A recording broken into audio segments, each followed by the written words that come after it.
પોરબંદરમાં સાંદીપની વિદ્યાનિકેતનમાં વસંત પંચમીના પાવન દિવસે પૂજ્ય ભાઈ શ્રી રમેશભાઈ ઓઝાના સાનિધ્યમાં શ્રી હરિમંદિરમાં નૂતન ધ્વજારોહણ, સરસ્વતી માતાનું પૂજન અર્ચન, ગૌવર્ધન પૂજન એવં ગૌ પૂજન સાથે 19મા પાટોત્સવનો દિવ્ય પ્રારંભ થયો હતો। આ સાથે પ્રાતઃ સત્રમાં ભગવત ચિંતન શિબિર તથા બપોરના સમયમાં સત્રમાં 29મો સાંદીપની ગૌરવ એવોર્ડ સમારોહ યોજાયો હતો। શ્રી હરિમંદિર પાટોત્સવના પ્રથમ દિવસે વસંત પંચમીના પરમ પાવન દિવસે પ્રતિવર્ષ અનુસાર પૂજ્ય ભાઈ શ્રી અને મનોરથી પરિવાર દ્વારા શ્રી હરિમંદિરના પ્રાંગણમાં શ્રી હરિબગીચામાં પ્રસ્થાપિત ગિરિરાજની વિધિવત પૂજા અર્ચના કરવામાં આવી હતી અને સાથે સાથે ગૌ પૂજન પણ સંપન્ન થયું હતું। આ પૂજા વિધિમાં દેશ વિદેશથી આવેલા અતિથિઓ પણ જોડાયા હતા। પૂજ્યભાઈ શ્રીએ આ અવસરે આશીર્વચન પાઠવીને કહ્યું હતું કે આ પાટોત્સવનો પ્રારંભ આપણે ગિરિરાજની પૂજા અને ઠાકોરજીને અન્નકૂટનો ભોગ અર્પણ કરીને કરી રહ્યા છીએ। સાંદીપનીના પરિસરમાં જે પણ નિત્ય અને નૈમિત્તિક એટલે કે ઉત્સવોમાં જે પણ સત્કાર્યો થઈ રહ્યા છે એ શ્રી હરિની સેવાના ભાવથી થઈ રહ્યા છે। સાંદીપની સાથે જોડાયેલા શ્રી હરિભક્તો પણ જે સેવાઓ આપે છે એ પણ શ્રી હરિની સેવા ભાવથી જ આપે છે। આ સાથે પાટોત્સવના મુખ્ય મનોરથી પ્રહલાદભાઈ ઠક્કર પરિવાર અને અન્નકૂટના મનોરથી ભગવદીયા દર્શનાબેન કાપડિયાના પરિવારજનોનો પૂજ્ય ભાઈશ્રીએ આશીર્વચન આપ્યા હતા।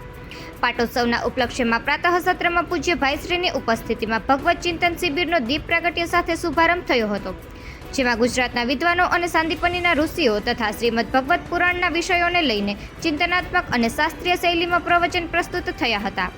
પ્રાતઃ સત્રમાં સાંદીપની સંસ્કૃત પાઠશાળાના અધ્યાપક સહદેવભાઈ જોશી, સોમનાથ સંસ્કૃત યુનિવર્સિટીના અધ્યાપક ડૉક્ટર પંકજભાઈ રાવલ અને ડૉક્ટર નરેન્દ્રભાઈ પંડ્યા દ્વારા પ્રવચન આપવામાં આવ્યું હતું।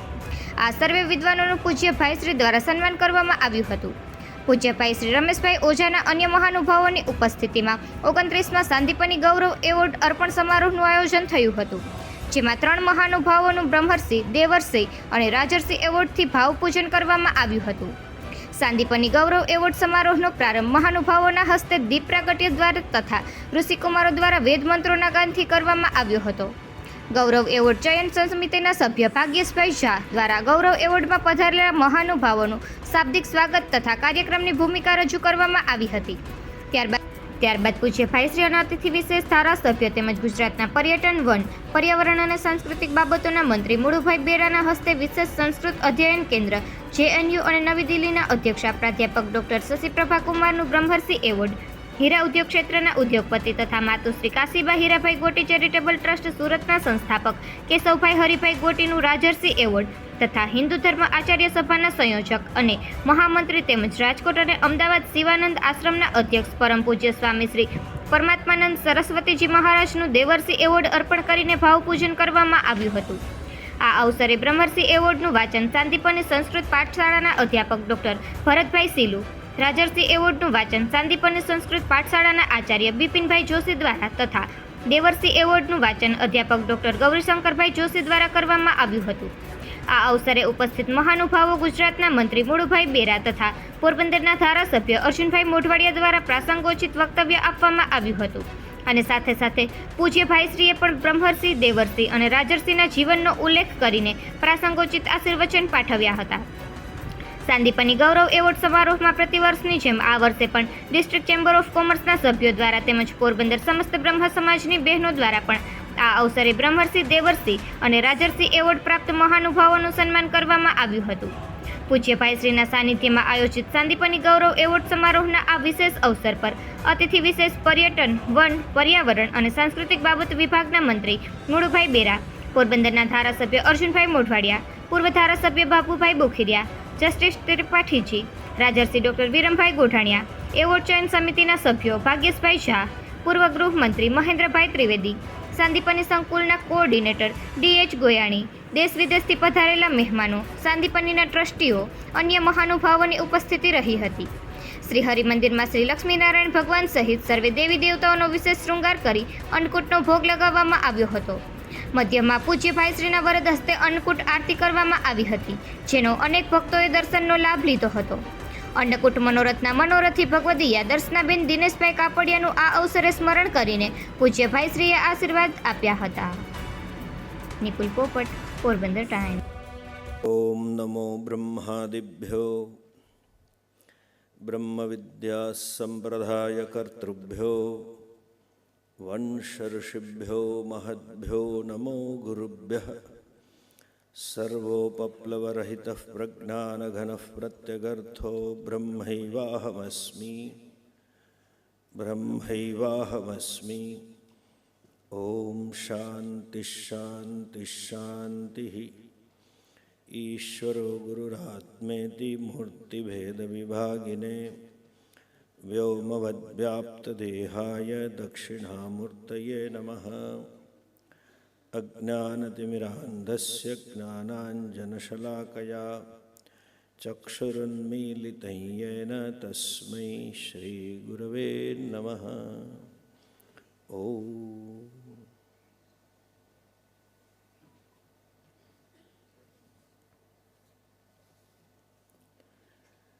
श्रीमद् भागवत में शुरू में ऐसा कहा है, जब भगवान का अवतार का काल पूर्ण हो गया, कृष्णावतार का, तो फिर आने वाले युग में भगवान के दर्शन कहाँ करें। तो ऐसा कहा है, तिरोधाय प्रविष्टोयम भागवतार्णव अमृतम। भगवान अंतर्ध्यान होके श्रीमद् भागवत में प्रवेश कर गए, और श्रीमद् भागवत तेनेयम वांगमयी मूर्ति ही। श्रीमद् भागवत भगवान की वांगमयी मूर्ति है। ऐसी वांगमयी मूर्ति का दर्शन हमें जो निरंतर करा रहे हैं श्री हरि के प्रिय पात्र स्वनाम धन्य आदरणीय पूज्य भाई श्री को जय श्री कृष्ण।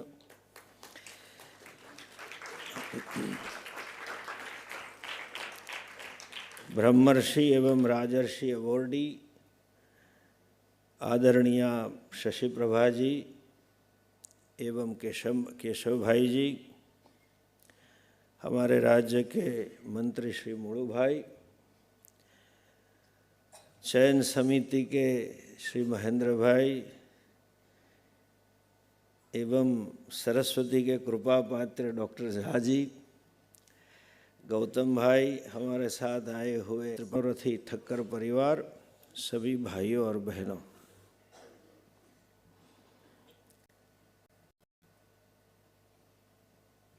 शास्त्र का एक वाक्य है, विशेषतः पंचदशी में एक पूरा अध्याय है। उसमें कहा है, विद्यानंदे ब्रह्मानंदः। जीवन में परम सुख किस्सा है तो कि विद्या का ही परम सुख है। वेद का वाक्य है, विद्या विन्दते अमृतम। अमृतत्व की प्राप्ति सिर्फ विद्या से ही होती है। ऐसी कौन सी विद्या है जिससे हमें सुख और अमृतत्व की प्राप्ति हो, या तो हम कहें उसकी क्या आवश्यकता है, वो भी थोड़ा समझना चाहिए। मनुष्य ही एक ऐसी योनि है जो ईश्वर सृष्टि में रहना नहीं चाहता है। We always want to live in our own world and we live in that. We don't live in the world created by the God, by भगवान। जितने पशु है, पंखी है, दूसरी सब योनि ईश्वर की ही सृष्टि में जीते हैं। भगवान ने उनके लिए दिया है, ये तुम्हारे लिए खाने की चीज है, तो उसके लिए हो गई बात खत्म, ये खाना है, बात पूरी। एक गाय है या भैंस है जो शाकाहारी है, उसको उतना ही मालूम है कि घास मेरे लिए भोजन है तो भोजन कर लेगी। वो ऐसा नहीं कहेगी कि ये घास नहीं, वो घास खाना है। जितने मांसाहारी है, लायन और टाइगर वगैरह, तो कभी सिंह के बच्चे ऐसे नहीं कहेंगे, पापा रोज हिरण ले आते हो, कल जरा बफेलो ले आओ, रोज सेम खाना खा के हम थक गए हैं। ऐसा नहीं है। Whatever is given they live in that. हम सब्जेक्टिव वैयक्तिक रूप से दुनिया देखते हैं। There is no objectivity. We relate with the world subjectively, और उसमें एक योग्य रीत है जिसे आप रिलेट कर सकते, दूसरी अयोग्य रीति है। पहले के ज़माने में जो नाइफ्स की धार निकालने के यंत्र आते थे, पहिया आता था। आजकल मशीन टूल्स आते हैं। हम बच्चे थे तो वो પેલો ચક્કરવાળો આવે ને, ધાર કરાવવાળો, જોવા પહોંચી જઈએ, કારણ કે તણખા થાય. એ આખું પૈડું એનું ખૂબ જ ખરબચડું હોય, એના પર આંગળી અડકાડો તો છોલાઈ જાય. પણ કુશળતા એ છે કે કયા એંગલ પર તમે મૂકો છો, નહીં તો ધાર હશે એ જતી રહે. એમ સંસાર આખો ખરબચડો જ છે. હમણાં કેશુભાઈએ જે વાત કરી, ઈર્ષા થવાની જ છે. મેં જાહેર જીવનની શરૂઆત 2004-03 કરી, ત્યારે એકવાર હું વાજપેયીજીને અડવાણીજીને મળવા ગયો હતો. ત્યારે મને એમણે આ એક વસ્તુ કહી હતી કે महाराज जी आप बहुत आगे बढ़ोगे. राम सेतुનો મુદ્દો હતો અને હું આખું પાવર પોઈન્ટ લઈને અને બધું એમને સમજાયું कि हमारे मंत्रीगण भी हमें इतने अच्छी तरह से नहीं समझा सकते. मैं એમને ત્યારે એવું કહું કે વાજપેયીજી મારે તો કંઈ આગળ વધવું નથી, આ ગુરુજીએ સોંપ્યું છે એટલે કરું છું. Basically I M a teacher, હું તો ભણાયા કરતો હતો અને that is my core persona. પણ કહે છે કે दो चीज़ ख्याल रखना. मैं कहूँ શું? तो कि जाहिर जीवन में जो आपके ऊपर वाला होगा ना, वो सर पे लात मारेगा और नीचे वाला टांग खींचेगा. और आप साधु होने के कारण किसी की टांग भी नहीं खींचोगे, किसको लात नहीं मारोगे, लेकिन संभालना, लात न मारे वो संभालना. दुनिया આવી જ છે.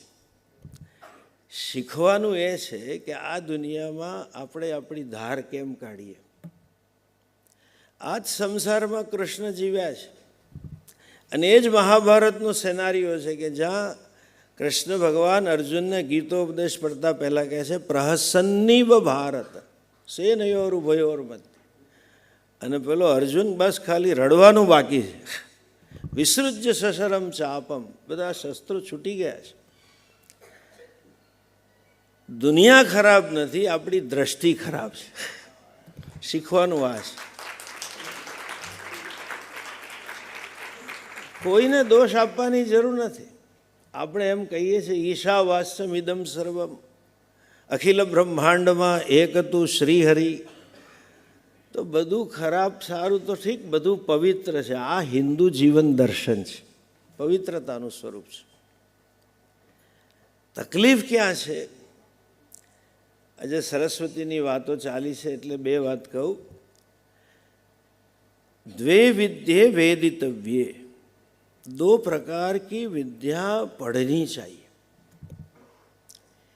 हमारे गुरुकुल पद्धति की विशेषता ये थी कि दोनों प्रकार की विद्याएं ऋषियों से लेकर जितने गुरुकुल थे अंग्रेज समय मुस्लिम समय तक वहाँ पढ़ाई जाती थी.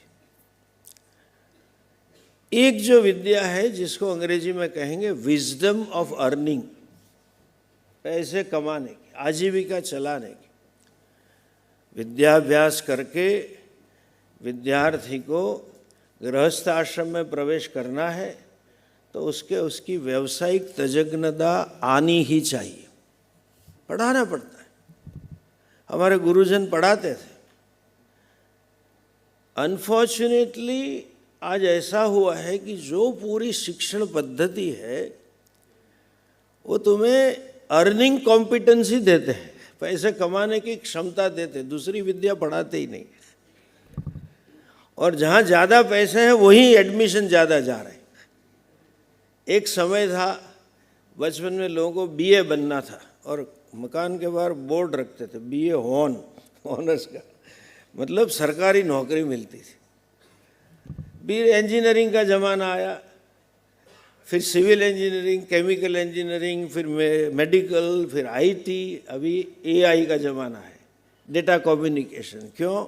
उसमें पैसे ज़्यादा है. उतनी बात है. लेकिन एक और चीज़ है, हमारी परंपरा में आज भी हम शादी ब्याह के निमंत्रण पत्र में लिखते हैं हमारा इष्ट देवता फला फला की कृपा से हमारा चिरंजीवी सौरभ, जो कोई सौरभ हो तो क्षमा करना, सौरभ नीचे काउंस में लिखेंगे बी कॉम्प्यू MS डेटा, का शुभ लग्न, नीचे 100 का कैरवी BSc कॉम्प्यू फलां के साथ है। That means the fellow is, वो शादी के लिए तैयार है क्योंकि वो ग्रेजुएट हो गया है। ऐसा नहीं है, वो BE कॉम्प्यू वाला वायरस छोड़ेगा और वो करंट छोड़ेगी इलेक्ट्रिक वाली, और कुछ होने वाला नहीं है। हमारी दक्षिण में आज भी परंपरा है, लिखते हैं सिर्फ, वो हमारी गुरुकुल पद्धति थी। वेद में वर्णन है ऐसे शिष्यों का, गृहस्थ आश्रम में प्रवेश करने से पहले गुरुजी की अनुमति लेनी पड़ती है। इसीलिए लिखते हैं आज भी, हमारे इष्ट देवता फला फला की कृपा से मैंने तमिलनाडु में, कर्नाटक में ऐसे निमंत्रण देखे हैं। और दूसरी लाइन होती है, हमारे गुरुजन की अनुमति से। उसको एक सामाजिक जीवन जीना है, उसकी कटिबद्धता, पात्रता पानी है। 2003-4 में पार्लियामेंट में जब मिलेनियम चल रहा था, एक रिपोर्ट एजुकेशन के बारे में सबमिट हुआ था, राज्यसभा में हुआ था, जिन्हें આપણે गुजराती में कहे ना लेखा जोखा। हमने इतने साल में इतने अरबों रुपये शिक्षा में डाले, क्या पाया और क्या गवाया। One sentence was very loaded, very introductory sentence. It said, unfortunately, our education institutions are data transmission centers only, information transmission center only. They have failed to convert the student into contributory member of the society and nation.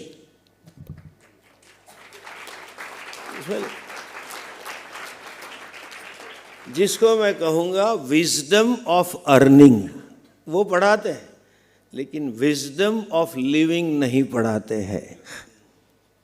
कैसे जीना चाहिए, how should I relate with my spouse, how should I relate with my parents, how should I relate with money, how should I relate with objects of the world, ये सिखाया ही नहीं जाता। बस degree आ गई, शादी के लायक हो गया। और विशेषतः लड़की अगर फाइनल ईयर में, माँ का रडार चलने लगता है, ड्रोन घूमता है, कौन आया है अमेरिका से, शादी करा दो। इससे नहीं होता। आज़ादी के समय का साहित्य आप पढ़े, गांधी जी, सरदार पटेल जी के काका कालेलकर, सब लोग लिखते थे शिक्षा शिक्षा शिक्षा। बड़ी आनंद की बात है, देश में शिक्षा का व्याप खूब हुआ है, but the growth is purely horizontal only, not vertical. शैक्षणिक संस्थाएं बहुत बड़ी है, लेकिन जो शुरू में कहा गया, आज समाज में इतना तनाव, इतनी अशांति है, इतना दुख है। टेक्नोलॉजी से संसाधन भी बहुत बढ़ गए हैं। हम जब छोटे थे तो मानते थे भी 24 घंटा इलेक्ट्रिसिटी हो जाए तो खुश हो गए, हमारे घर में फैन लग जाए तो खुश हो गए। अभी लेक्चर हॉल हमें आश्रमों में एसी करने पड़ते, तब लोग सुनने आते। It has become a necessity, car is a necessity, mobile is a necessity.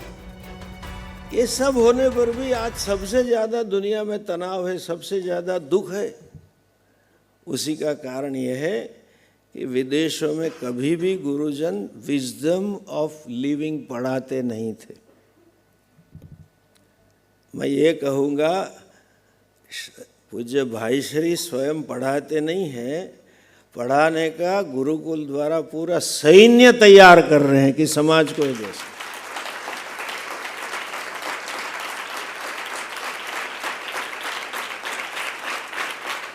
Generations of students, उनको जीवन की शिक्षा दी जाती। भारत विश्वगुरु बनाना है, अच्छी बात है, जीडीपी बढ़ाना है, 5वें नंबर पे है, अंग्रेज से भी आगे हम निकल गए, 3रे नंबर पे आएंगे। बट सिर्फ जीडीपी बढ़ने से या तो पर कैपिटा इनकम बढ़ने से भारत विश्वगुरु नहीं बनेगा। ये विद्या से भारत विश्वगुरु बनेगा, जो यहाँ पढ़ाई जा रही है। और वो विद्या, और ये विद्या सरकार से नहीं पढ़ाई जा सकती, क्योंकि वहाँ तो सेक्युलर स्टेट है, वो सबके मार्क है। ये भारत की विशेषता है कि जाति पूछते हैं, क्या जाति है, क्या भी वो है, आपने एनएसएस कितना किया, डिग्री कितना किया। लेकिन कोई ये पूछता है कि आप शिक्षक या आचार्य बनने जा रहे हो तो आपके जीवन में चरित्रवान है, सत्य का पालन है, वैराग्य कुछ नहीं है। वो काम करना हमें समाज को करना पड़ेगा। जो केशु भाई ने पीड़ा व्यक्त की, मैं एक शब्द में कहूँ तो समय परिवर्तन है। अभी भूमि के लिए किसी राजा को दूसरे देश की भूमि लेने में रस ही नहीं है, वो सब इतिहास के पन्ने में रह गया। अभी अब दो नए प्रकार के वॉर, युद्ध होते हैं, नए दो साम्राज्य खड़े हो गए। व्यवहार में भी शब्द आता है, अभी आर्थिक युद्ध का जमाना है। हम बोलते रहते हैं रिलायंस का साम्राज्य, अडानी का साम्राज्य, the empire of so and so company. पैसे के लिए लड़ाई है।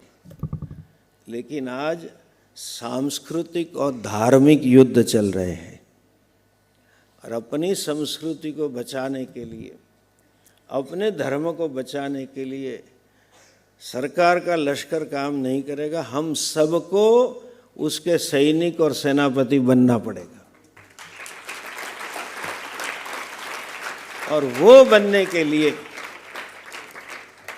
हम तब बन पाएंगे जब हम स्वयं जानेंगे तब। The most unfortunate thing is, Hindu जन्म से ही हिंदू है, बाकी कुछ नहीं है।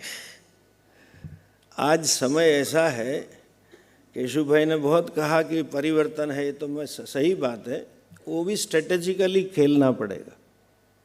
आपको जान के खुशी होगी, 20,000 ऐसी संस्थाओं के फॉरेन कंट्रीब्यूशन लाइसेंस रद्द किए, अरबों खरबों रुपये उनके रुक गए, धर्मांतरण की प्रक्रिया बंद हो गई, बहुत कम हुई है।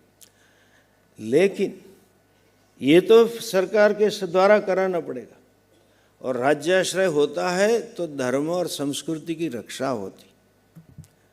अभी धीरे धीरे हो रही है, लेकिन हमें सबसे पहला काम ये करना है कि हिंदू को हिंदू बनाना है। वो वेरी अनफॉर्चुनेट है, हमें ही नहीं मालूम हमारे ग्रंथ क्या है। हम इन बच्चों में हमारे भविष्य के सेनापति और सैन्य को देख रहे हैं, जो यहाँ से पढ़ के हिंदू को हिंदू बनाने का काम करेंगे। इस अवसर पर एक और भी मैं कहना चाहता हूँ। 2 शब्द है, अभिमान और गौरव। जब हमें अपने कुल का, अपने संपत्ति का, अपने ज्ञान का, किसी का अभिमान होता है, हम मर्यादा का उल्लंघन करते हैं। We cross the boundaries of dharma. अभिमानी हृष्टो द्रुप्यति, द्रुप्तो धर्मम अतिक्रामति। लेकिन जब गौरव होता है ना, तो हमें मर्यादा का पालन करना सिखाती है।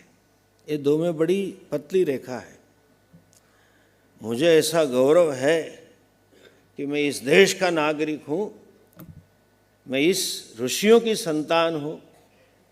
वो लोग कहते आप बंदर की हो, शायद उनका व्यवहार से ऐसा ही होगा, हम तो ऋषि की संतान है। जब इस गौरव से मैं जीऊँगा तो मैं अपना उत्तरदायित्व और समझ पाऊँगा। मेरे पुरखे क्या थे, हमारे पूर्वज कैसी महान संस्कृति, कैसा महान जीवन दर्शन हमें दे गए हैं। आज हमारा कर्तव्य बनता है कि उसे हम ज़्यादा उजागर करें। उसी तरह से ऐसे अवार्ड मिलने पर मैं समझता हूँ अभिमान के बजाय मुझे और जिम्मेवार बनाने का काम भाई जी ने किया है।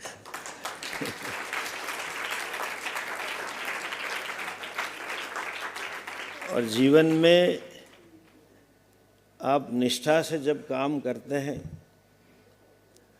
तो मैं समझता हूँ, जो हम श्लोक बोलते हैं ना, मूकम करोति वाचालम पंगुम लंघयते गिरिम, ऐसा होता है। मैं इतना पढ़ाने में जिंदगी भर व्यस्त था कि जब राम सेतु का काम मुझे दिया गया कैसे करके बचाने, मैंने दिल्ली तक देखा नहीं था। लेकिन आप ईश्वरार्पण भावना, गुरु समर्पित की भावना से काम करते हैं तो सब कुछ भगवान लंघयते गिरिम सब करा लेता है।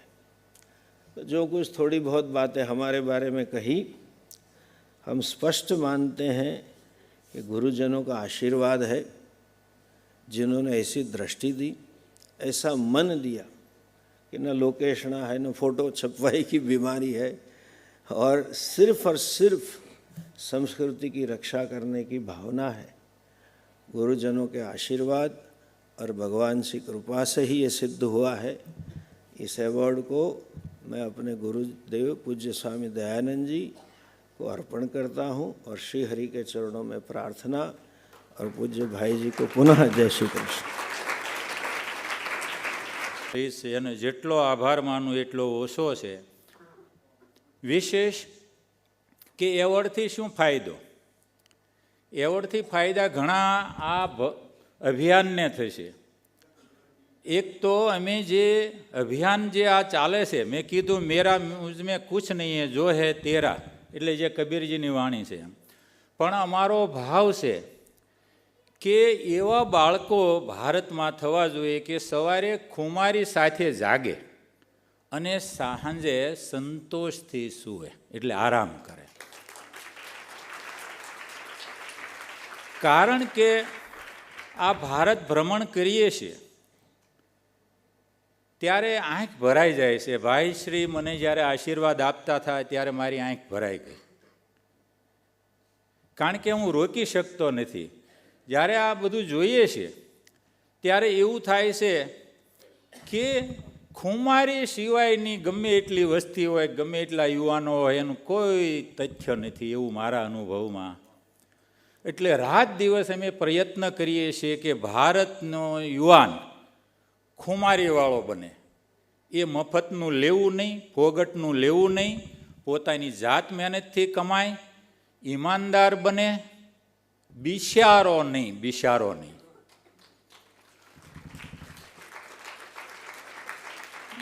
મને માફ કરજો, હું તો ત્યાં સુધી કહું છું કે કોઈ એવું વિઘ્ન આવી પડે કે જે એનો આપણી પાસે કોઈ ઉકેલ જ નહીં હોય, અને આપણા ગુરુ હોય કે આપણા ઈષ્ટદેવ હોય અને પ્રાર્થના કરીએ બરાબર છે, પણ રોજ ને રોજ માંગણ થઈને જાગવું, આવી વસ્તી જ્યાં સુધી ભારતમાં હશે ને ત્યાં સુધી ભારત ક્યારેય સ્વાભિમાની નહીં બની શકે।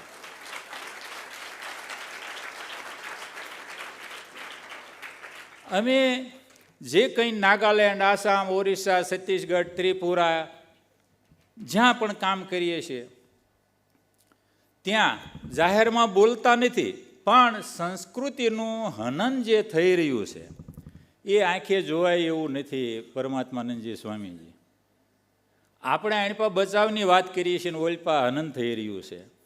અને એક સીધી સાદી વાત છે કે ગામમાં કોઈ વિકાસ કરતો હોય તો એના નિંદા થતી હોય, પરિવારમાં કોઈ વિશેષ વ્યક્તિની વિકાસ હોય તો એમાં પણ નિંદા થતી હોય, તો વિશ્વમાં ભારતનો વિકાસ થતો હોય અને બીજાને ઈર્ષ્યા ન થતું હોય એવું કાંઈ માની લેવાની જરૂર નથી। અંદર ખાને ઉંદર પ્રા, અમારી કાઠિયાવાડી ભાષા છે અમારા ગામડા બાજુની, ઉંદર આપણે ખોતરી જાય ને આપણને ખબર ન રહે એ રીતે પ્રયાસો પ્લાનપૂર્વક પૂરા ભારતમાં જંગલો, પહાડો, દુર્ગમ વિસ્તારોમાં ચાલી રહ્યા છે। હવે હું એમને કોઈને દોષ દેતો નથી, મને એક એવું મારી વેદના ગણો, મારું દર્દ ગણો, પહેલાં નહોતું, અનુભવે જાણવા મળ્યું છે। તો હિન્દુ જે સનાતન સંસ્કૃતિમાં જ્ઞાન છે, પૈસા છે, સૂઝ છે, બધું જ છે, પણ આપણે શિક્ષણ અને આરોગ્યની સવલતો નથી આપી શકતા। એને હિસાબે રોજે સેંકડો પરિવાર ધર્મ પરિવર્તન કરી રહ્યા છે। આ કોઈ વાંચેલું, કોઈનું સાંભળેલું બોલતો નથી, આંખે દેખ્યો અહેવાલ આ હું બોલું છું। એટલે આ જે તમને હું વાત કરું છું, તમને એમ થાય કે શું કે આ તમે બધું, નહીં, મારું કશું જ નથી. જે કંઈ આજ સુધી હું વિદ્યાર્થી છું અને મને માર્ગદર્શકો મળતા જાય છે, એમ હું શીખતો જાઉં છું. અને અત્યારે આ સ્થિતિ છે. જે કંઈ આ વાત કરીએ પહાડો, જંગલો, કે ભાઈ ચાલો આસામમાં એક જ્યાં ઉગ્રવાદીનો અડ્ડો જ હતો, મને ખબર નહોતી કે ત્યાં અડ્ડો હતો. કે અમે તો ભવન પાસ કર્યું, પછી એને બોલાવ્યા, ભવન બની ગયું, ત્યાં ભોજનાલય પણ બનાવ્યું. લોકાર્પણ વખતે એમને બોલાવ્યા તો એમની સાથે એક ભાઈ આવ્યો હતો. તમે કીધું તું ભાઈ ઉગ્રવાદી બની ગયો છે, એનું કારણ શું હતું? પેલો ભાઈ તો જે દિલીપ નીનુસા, એ તો ઉગ્રવાદીનો હેડ હતો. 2000 યુવાનો એની નીચે હતા. એને 2004માં શસ્ત્રો હેઠા મૂકી દીધા છે. તો એની સાથે હતો કે હું ઉગ્રવાદી એટલે બન્યો, એ પોસ્ટ ગ્રેજ્યુએટ હતો. મને સર્વિસ મળી ગઈ કે ત્યારે મને હિન્દી અત્યારે થોડી ઘણી આવડે, પણ તેથી નહોતી આવડતી. આ 3 વર્ષ પહેલાંની વાત છે કે 5,000 की घूस मांगा मेरे से, કે 5,000 की घूस मेरे पास था नहीं तो मैं उग्रवादी बन गया. ત્યાર પછી વાત કરીએ કે કાલાહાંડી, હમણાં દિવાળી પહેલાં જ 7-8 દિવસે લોકાર્પણ કર્યું. તો ત્યાં ઉગ્રવાદીઓ પહેલાં કરતાં ખૂબ વાતાવરણ સારું છે, પણ ક્યારેય આવે જમવાની ડિમાન્ડ કરે. બાળકોને ખાલી AK-47થી ખાલી એમ કે અને આમ કરાય આમ કરે, એટલે રમતમાં મશ્કરીમાં કોઈ હેરાન કરતા નથી. પણ 2 જ વર્ષ થયા એ સ્કૂલથી 18 કિલોમીટર 20 કિલોમીટર દૂર 18 જવાન આપણા શહીદ થયા. 2 જ વર્ષ થયા. ત્રિપુરામાં આપણે 3 લોકાર્પણ કર્યા ગયા એપ્રિલમાં. શાંતિકલી આશ્રમ છે, 2 સંસ્થામાં આપણે ભવન બનાવ્યા. એના ગુરુનું રિયલ મર્ડર થયું, સનાતન સંસ્કૃતિના વાહક હતા એના હિસાબે. હાલ ઓરિસ્સામાં એક ભવન બની રહ્યું છે. એમના ગુરુ લક્ષ્મણાનંદ હતા, ગીતા પ્રચારક જ હતા. એમનું મર્ડર પણ ગીતા પ્રચારક ભવન નાતે થયું છે. હમણાં જ નવું પાસ કર્યું છે, એ પણ ઓરિસ્સામાં જ. 2 જ વર્ષ થયા છે, સંસ્થા ચાલુ થઈ છે. 45 વિદ્યાર્થીઓ છે. એમાંથી 6 વિદ્યાર્થીઓના ફાધરનું મર્ડર નક્સલવાદીઓએ પોલીસમાં ઇન્ફોર્મેશનના વેમે મર્ડર કર્યા છે. 6ના. આપણા માટે કશું અઘરું નથી, પણ આપણે થોડું બહાર નીકળવાની જરૂર છે. મને વેદના એ છે કે અઘરું હોય તો કાંઈ વેદના ન હોય, પણ આપણા માટે કશું અઘરું નથી. એટલે છતાં મને એક કહેવા દો, સમાજે સંતો, મહંતો, રાજકીય મિત્રો હોય કે ધનપતિઓ હોય, ચિંતકો હોય કે નાનામાં નાનો માણસ હોય, આ અભિયાનને બહુ સહકાર આપ્યો છે. એટલે હું સમાજનો કે સંતોનો, મહંતોનો, રાજર્ષિ પુરુષોનો કે ધનપતિઓનો ક્યારેય તે ઉપકારનો બદલો આપી શકું એમ નથી. એટલા અમને સપોર્ટ કર્યો છે. એનું કારણ શું છે? તો અત્યારે હજી 309ની વાત થઈ, તો 301 સહયોગી દાતા અમને મળી ગયા. હવે 309 ને સંકલ્પ 309 301 દાતા મળી ગયા. એટલે જો સંકલ્પ વધારું નહીં તો પૂરું થઈ ગયું થઈ જાય. એટલે વ્યવહારમાં કેવું કે પૂરું થઈ ગયું, વળી પાછું એનું ઊભું કરતા વાર લાગે. એટલે 26મી જાન્યુઆરીએ વિચાર્યું, 25મીએ રાતે ગવા આપણે શું કરવું જોઈએ? તો વિચાર્યું કે ભાઈ આપણા જે માટે જે 70 વર્ષ પહેલાં જે શહીદ થયા એને આપીને શું આપીએ? તેથી 42નો સંકલ્પ વધારી અને શહીદોના ચરણોમાં શ્રદ્ધાંજલિ આપી અને 351નો સંકલ્પ કર્યો. હવે 301 જે સહયોગી દાતા મળ્યા છે, તો મને કહેતા આનંદ થાય છે કે સમાજ આપણે કહીને સૂતેલો નથી, બધાને બધી જ ખબર પડે છે, વિચારી શકે છે. એક પણ સહયોગી દાતાને હજી સુધીમાં કહેવું નથી પડ્યું કે તમે અમારી સાથે જોડાવ. 301 સહયોગી દાતા સામે ચાલીને જોડાણા છે. અને કર્મયોગીને હું આ એવોર્ડ અને સહયોગી દાતાને એટલે અર્પણ કરું છું. કર્મયોગી રાત દિવસ 40 કલાક ટ્રેનમાં મુસાફરી કરે છે. એક પણ પૈસાની કોઈ આશા નહીં, કંઈ નિષ્કામ ભાવથી સેવા કરે છે. અમે ક્યાંય પણ આટલા જે દુર્ગમ વિસ્તારોમાં, જે નાગાલેન્ડ તો ગ્રાઉન્ડ લેવલથી 7 કલાક ગાડી હાલે ત્યારે એ ભવન આવશે. એ જ્યાં 5 કલાક હાલે છે ત્યાં સુધી 2 વર્ષ પહેલાં લોકાર્પણ. આવતા માર્ચની 22 તારીખે લોકાર્પણ છે. 7 કલાક ગાડી ચાલશે પહાડ ઉપર, ત્યારે લોકાર્પણ છે. આટલા ગહન. અરુણાચલમાં 6 કલાક ગાડી હાલી ત્યારે લોકાર્પણ થયું. આવા વિસ્તારોમાં અમારા કર્મયોગી રાત દી એક કરી અને આ બાંધકામ સંભાળે છે. અમે કોઈ સંસ્થાને પૈસા નથી આપતા, ભવન બનાવીને આપીએ છીએ.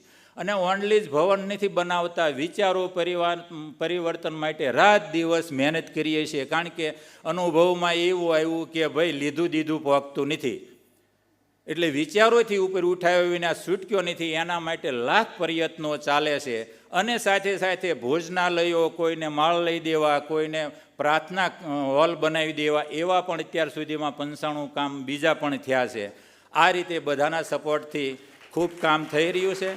બાકી સાંદીપની ગુરુકુળ અને ભાઈશ્રીના ચરણોમાં દંડવત પ્રણામ સાથે વંદન કરું છું. આપ સર્વને 2 હાથ જોડીને પ્રણામ કરું છું. અને આ તબક્કે શ્રી હરિ ભગવાનનો આભાર માનું છું. અને સદાય આશીર્વાદ વરસતા રહે અને આશીર્વાદ આપતા રહે. જય હિન્દ, જય ભારત. અષ્ટુધિયા વસુ ઓમ અંબિતમે નદીતમે દેવી તમે સરસ્વતી અપ્રશસ્તા ઇવ સ્મસી પ્રશસ્તિમંબનસ્કૃધિ ઓમ ઈડા સરસ્વતી મહી તિસ્રો દેવીર્મયો ભુવઃ બર્હિ સીદંતુ વસ્ત્રિધઃ ઓમ શાંતિ શાંતિ શાંતિ. અયि માન્યમાન્યાः તપોભૂતાः સ્વામીવર્યાः પરમાત્માનંદમહાશયાः પરમશ્રદ્ધેયાः શ્રીમन्तः રમેશભાઈ ઓઝા મહાભાગાः અધિમંચમ વિરાજમાનાः અભિરૂપ ભૂયિષ્ઠાः સમ્માન્યાः ભ્રાતરો આચાર્યાः બ્રહ્મચારિણશ્ચ. ચેતો મે મોબુદ્યતેદ્ય અત્રાગતાયાः કાર્યક્રમેऽસ્મિन् સભાગીભૂતાયાः વસંતપંચમી પર્વણ્યસ્મિन् પુણ્યભૂમौ સાંદીપનિ નિકેતનસ્થલે સમાગતાનાં સમેષાં ભક્તવર્યાણાં હાર્દિકમ અભિનંદનમ અભિવંદનમ વ્યાહરામિ. સર્વથા આત્મીયાં ધન્યતાં ખ્યાપયિતુમ અત્ર ઉપસ્થિતાસ્મિ. આદૌ તાવત અસ્યાં ભારતભૂમૌ જન્મ લબ્ધમ મયા તત્રાપि દેવવાણી માધ્યમેન વેદવાણી પ્રસાદઃ અધિગતઃ ગુરુજનાનાં કૃપયા આશીર્ભિશ્ચ. અતઃ કાર્તજ્યપૂરિतं ભાવાંજલિં સમર્પયામિ પૂર્વાચાર્યેભ્યઃ પથિકૃદ્ભ્યઃ પૂર્વેભ્યઃ ઋષિભ્યઃ યૈરુદ્ઘોષિतं કન્યાપ્યેવં લાલનીયા शिक्षणीया च यत्नतः. नमः सदसे सदसस्पतये च.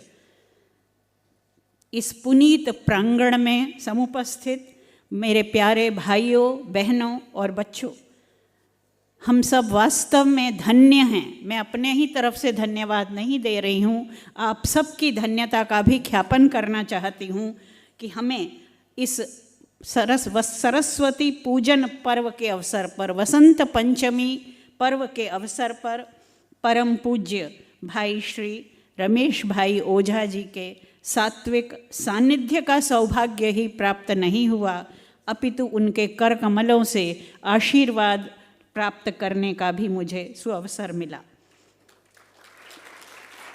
मैं स्वयं को अत्यंत भाग्यशाली समझती हूँ.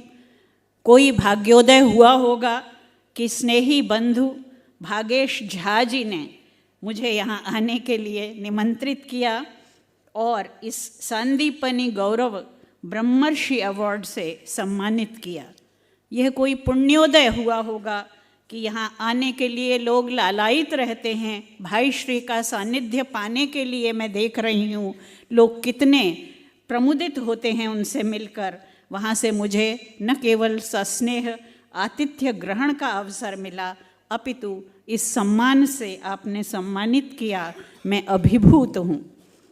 ये सम्मान मेरा किसी व्यक्ति का सम्मान नहीं है, ये सम्मान है भारत भूमि का, उस पुण्य भूमि का जहाँ पर देववाणी संस्कृत प्रसृत है. ये वो ऋषि भूमि है जहाँ पर संस्कृत के साथ साथ संस्कृति प्रतिष्ठित है। ये सम्मान भारतीय संस्कृति का सम्मान है, सनातन धर्म का सम्मान है, मेरी गुरु परंपरा का सम्मान है, मेरे माता पिता का सम्मान है और मेरे उस गुरु का सम्मान है जिन्होंने मुझे ये अवसर दिया कि मैं यहाँ खड़ी होकर आपको संबोधित कर रही हूँ। कल्पना कीजिए, भारतवर्ष में 200 वर्ष पूर्व स्त्रियों को संस्कृत पढ़ना तो दूर, वेद पढ़ना तो दूर, शिक्षा का अधिकार भी नहीं था। ऐसे समय में गुजरात प्रांत में ही टंकारा प्रदेश में एक पुण्यात्मा का जन्म हुआ और उन्होंने स्त्री शिक्षा का जो अधिकार दिया, उसके नाते मेरे माता पिता ने मुझे शैशव में कन्या गुरुकुल सासनी में पढ़ने के लिए भेजा और संस्कृत का बीज मेरे मन में वहाँ से अंकुरित हुआ। ये मैं जो कुछ भी आज हूँ, यहाँ खड़ी हूँ, उसके लिए सबसे अधिक यदि किसी का पुण्य प्रताप है तो वो संस्कृत भाषा का है। और मैं आपकी पुस्तिका पढ़ रही थी त्रिदल भाई श्री, उसमें आपने सर्वत्र संस्कृत के प्रचार पर जो प्रभाव डाला है, जो उस पर आप बल देते हैं, जो आपकी शिक्षा के प्रति निष्ठा है, शिक्षा के क्षेत्र में जो आपका योगदान है, ये जो तीनों सम्मान अभी आपने प्रदान किए, ये जो शब्दावली है ब्रह्मर्षि, देवर्षि, राजर्षि, ये संस्कृत से ली गई है। और कहा गया है भारतस्य प्रतिष्ठे द्वे संस्कृतम संस्कृतिस्तथा, संस्कृति ही संस्कृत आश्रिता। तो संस्कृत के प्रचार के द्वारा आप जो लोग संस्कृत के क्षेत्र में काम कर रहे हैं, मुझ जैसे स्वल्प जीव, उनको आप सम्मानित करते हैं, तो ये बहुत ही प्रोत्साहन देने वाली, और केवल मैं कार्तज्य ज्ञापित नहीं कर रही हूँ, अपितु जो दायित्व आपने दिया है इसके साथ, उस दायित्व का अभी तक मैंने यथाशक्ति यथामति निर्वहन किया है और आगे भी कर सकूं, यही प्रभु से प्रार्थना करती हूँ। आजकल हम भारत देश में अमृत काल मना रहे हैं, उधर प्रयागराज में अमृत स्नान हो रहे हैं और यहाँ पर एक अमृत वर्षा हो रही है। आज के दिन बसंत पंचमी, जिसे ज्ञान पंचमी कहा जाता है, उस ज्ञानामृत का यहाँ पर प्रसार हो रहा है, उसका प्रसाद पल्लवित हो रहा है। अमृत क्या है? केवल मात्र भारतीय संस्कृति ऐसी है। मैं भारतीय दर्शन की विद्यार्थी हूँ और ये बात मैं यहाँ खड़े होकर नहीं कह रही हूँ, विदेश में भी जब सम्मेलनों में बोलती हूँ तो मैंने ये कहा है कि अमृत की संकल्पना केवल मात्र भारतीय चिंतन में पाई जाती है। और ये अमृत केवल पान करने वाला कोई पेय नहीं है, ये अमृत वो ज्ञानामृत है जिसके लिए उपनिषदों में मैत्रेयी उद्घोष करती है, ये नाहम नामृतास्याम किम तेन कुर्याम। याज्ञवल्क्य उसे धन देकर जाना चाहते हैं संन्यास लेने, और उनकी 2 पत्नियां हैं। एक पत्नी कात्यायनी अपनी भाग को लेकर संतुष्ट होती है, लेकिन मैत्रेयी पूछती है कि क्या मैं इससे अमर हो जाऊंगी? याज्ञवल्क्य ने कहा, अमृतत्वस्य तु नाशास्ति वित्तेन, वित्त के द्वारा कोई अमर नहीं बना है, न तुम बनोगी। तब उसने कहा, ये ना हम नामृतास्याम किम तेन कुर्याम। यहाँ बच्चे बैठे हैं, आपकी आयु का एक बालक है नचिकेता, जो यमराज के पास पहुँच जाता है। यमराज उसे कहते हैं, मैं तुम्हें अमर बना दूंगा, मैं तुम्हें सारी संपत्ति दे दूंगा, ये प्रश्न मत पूछो कि मृत्यु के बाद क्या होता है। लेकिन नचिकेता कहता है, नान्यम वरम नचिकेता वृणीते, उसे भी अमृत चाहिए। अमृत क्या है? अमृत वो है जो पाकर आप कुछ और पाने की इच्छा न रखें। उत्तर भी उपनिषदों में दिया, यो वै भूमा तत्सुखम नाल्पे सुखम अस्ति। छोटी छोटी खुशियाँ जो हैं वो सुख हैं, लेकिन वो परम सुख नहीं हैं, वो अमृत नहीं हैं। अमृत वो है यत्रानंदाश्च मोदाश्च मुदः प्रमुद आसते, जहाँ पर आनंद है, जहाँ पर भूमा है, जहाँ पर नित्य अनंत अमृत बरसता रहता है, जहाँ से जाकर फिर लौटने की कभी आशा नहीं रहती है। अमृतत्व का यह सनातन संदेश भारतीय चिंतन परंपरा में और उसमें भी संस्कृत में रचे गए ग्रंथों में, वेदों में, उपनिषदों में, वेद में सर्वत्र अमृतत्व की आकांक्षा है। हम प्रार्थनाएं करते हैं, मृत्योर्मा अमृतम गमय, हम मृत्यु के पार अमृत की ओर जाना चाहते हैं। तो ये अमृत का सनातन संदेश जिस देववाणी संस्कृत में सन्निहित है और जिस पुण्य पुनीत वेदवाणी ने इसका प्रसार किया है, उद्घोष किया है, उसको पढ़ें, उसे जानें, उसे पहचानें और उसका प्रसार करें। यही हम सबके जीवन का, भारतीयों के जीवन का लक्ष्य होना चाहिए। यही कहकर मैं पुनः पुनः आप सबके प्रति, जो मंच पर विराजमान हैं, जो सभा भवन में विराजमान हैं, सबके प्रति मैं प्रणति निवेदन करते हुए एक वेद मंत्र से ही पुनः प्रार्थना करती हूँ कि हम सब इस योग्य बने कि इस अमृत संदेश का, सनातन अमृत संदेश का प्रचार प्रसार करते रहें। ओम स्तुता मया वरदा वेदमाता प्रचोदयन्तां पावमानी द्विजानाम् आयुः प्राणं प्रजां पशुं कीर्तिं द्रविणं ब्रह्मवर्चसं मह्यं दत्त्वा व्रजत ब्रह्मलोकम्। ओम शांति शांति शांति। मैं अनुमति चाहती हूँ भाई श्री, ये मेरा एक ग्रंथ है जो अभी G20 के अवसर पर प्रकाशित हुआ और इसमें हमारे यशस्वी G20